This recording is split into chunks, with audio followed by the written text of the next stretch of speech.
Yes, starting with data flow architecture. Now, in this, the purpose of this architecture is basically to accept some input and उसको transform करते हैं हम whatever output is required by applying a sequence of transformations. यानी कोई noisy है, कोई presentation layer का problem है, सारे format में है नहीं है, ये सब check करने के लिए. तो सारे components जो transformation carry out करते हैं, that components we term it as filters, where each filter is independent of other. यानी कौन डेटा कंज्यूम कर रहा है, कौन जनरेट कर रहा है, इससे उनको कोई फर्क नहीं पड़ता. उनका सिर्फ काम है टू मेक श्योर कि ट्रांसफॉर्मेशन एक्टिविटी पूरा करेक्टली हो जाए. So it is a unidirectional channel, unidirectional pipe where data is transferred from one end and received at the other end. During this transformation, not a single bit of the data is changed. It is just delivered from one end to other. So if you can see over here, ये pipes है unidirectional pipeline and filters. ये रहा. So one by one, they just go through the components, through the filters, and data is transformed. So basically अगर देखा जाए in simplest diagram, ये जो filters होते हैं वो batch sequential system का याद दिलाते हैं, where one by one in sequence चीजें खत्म होती है, activities खत्म होती है.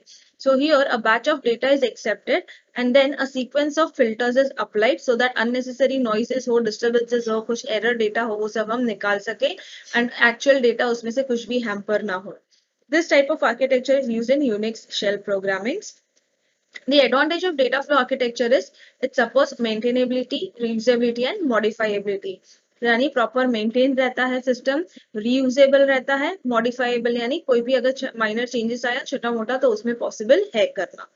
Concurrent execution is supported by this style. So as you can see in the diagram कि एक फिल्टर से डेटा आया तो उसका बहुत बड़ा है तो उसको 3 पार्ट्स में हम डिवाइड कर सकते हैं. तो concurrent executions अवेलेबल है. Disadvantages: frequently degenerates to batch sequential. Application which needs more user interaction is not supported by this architecture. It is not easy to coordinate two different but related streams. मतलब क्योंकि वो sequential है तो बहुत time consuming होता है, plus number of users ज़्यादा हो गया तो it will not be able to take that much of load. And second कि अगर दो अलग अलग filters पे अलग अलग streams यानी अलग अलग logics run हो रहा है तो to pace up with that, to coordinate with that, उसका उतना simple नहीं होता, complex हो जाता है structure to maintain. So that was all about data flow architecture. Next we study what is object oriented architecture.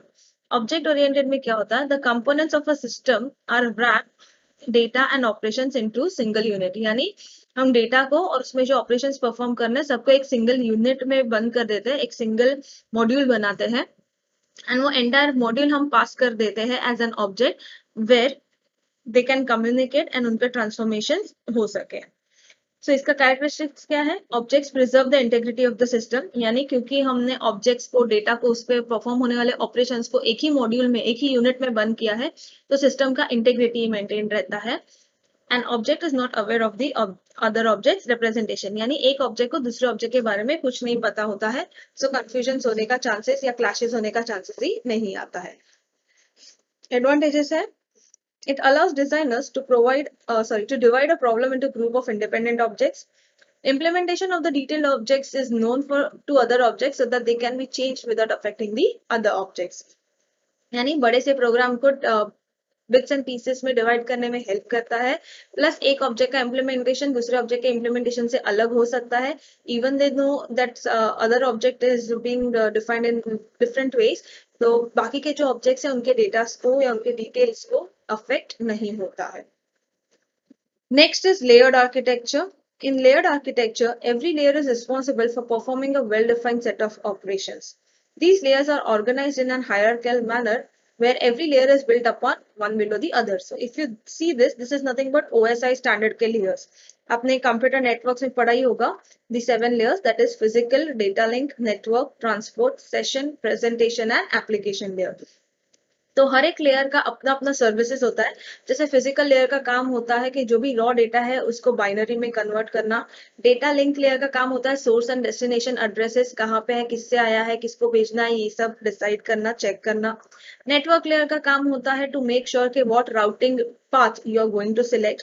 Transport layer will decide कि connection oriented है, connectionless है, कौन सा प्रोटोकॉल्स यूज किया है.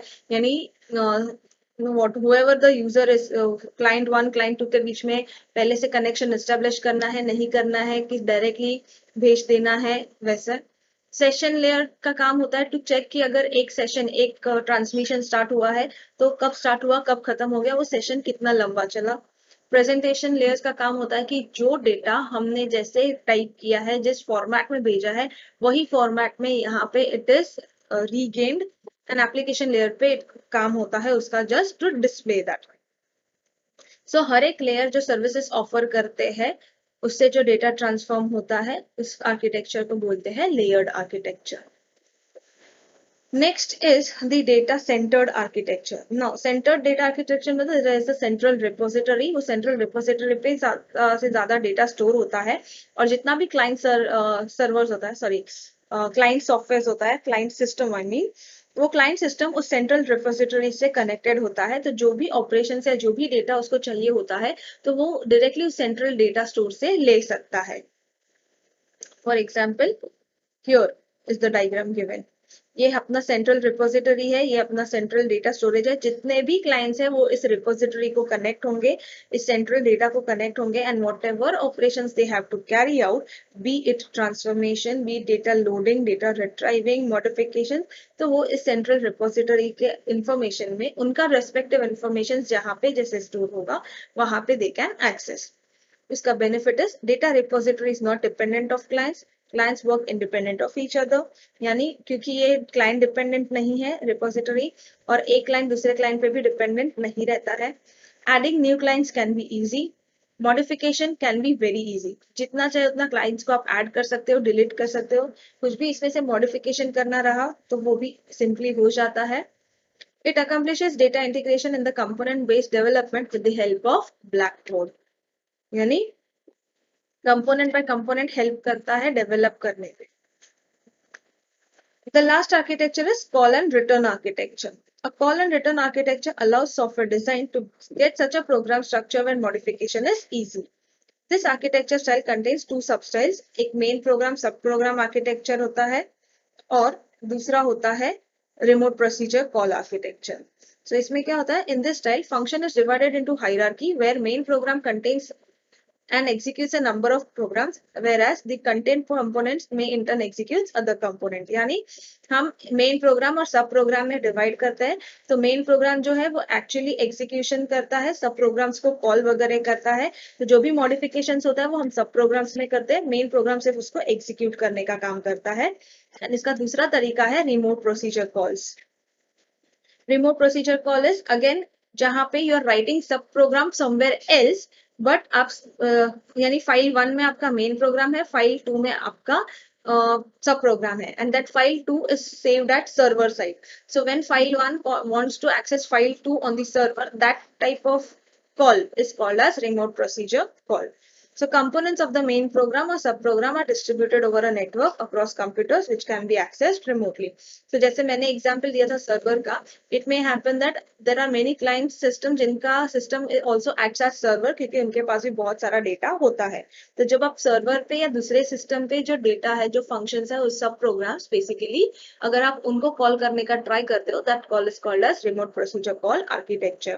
Whereas over here इसमें क्या होता है, आपका मेन प्रोग्राम और सब प्रोग्राम एक ही फाइल में होता है, just that your main program executes your sub program which is present in the same file, and over here your sub program is present in different files spread across the network, so that's why it is called as remote procedure call. Remote matlab something which is not available in the same file or in the same system, it is somewhere else located and you want to access it.